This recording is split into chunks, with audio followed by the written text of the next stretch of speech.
कार्तिक महात्म कथा अध्याय 13। दोनों ओर से गदाओं, बाणों और शूलों आदि का भीषण प्रहार हुआ। दैत्यों के तीक्ष्ण प्रहारों से व्याकुल देवता इधर उधर भागने लगे।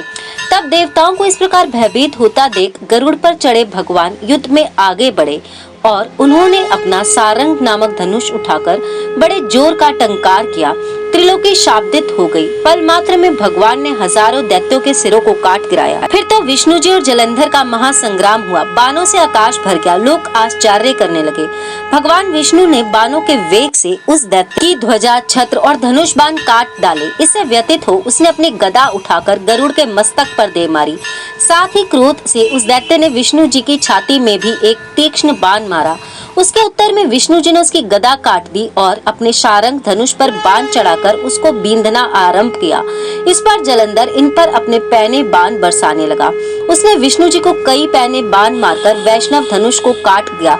धनुष कट जाने पर भगवान ने गदा ग्रहण कर ली और शीघ्र ही जलंधर को खींच कर मारी, परंतु उस अग्निवत अमोघ गदा की मार से वह दैत्य कुछ भी चलायमान ना हुआ।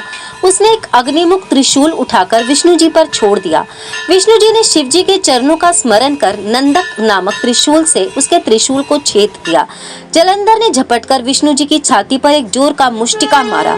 उसके उत्तर में भगवान विष्णु जी ने भी उसकी छाती पर अपनी एक मुष्टिका का प्रहार किया। फिर दोनों घुटने टेक बाहुओं और मुष्टिकों से बाहु युद्ध करने लगे।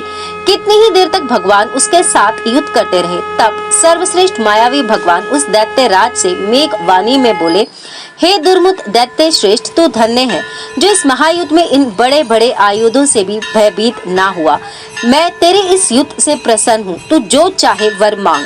मायावी विष्णु जी की ऐसी वाणी सुनकर जलंधर ने कहा कि हे बाहुक, यदि आप मुझ पर प्रसन्न हैं तो यह वर दीजिए कि आप मेरी बहन तथा सारे अपने कुटुंबियों सहित मेरे घर पर निवास करें। नारद जी बोले। उसके ऐसे वचन सुनकर विष्णु जी को खेद तो हुआ, किंतु उसी क्षण देवेश ने तथास्तु कह दिया।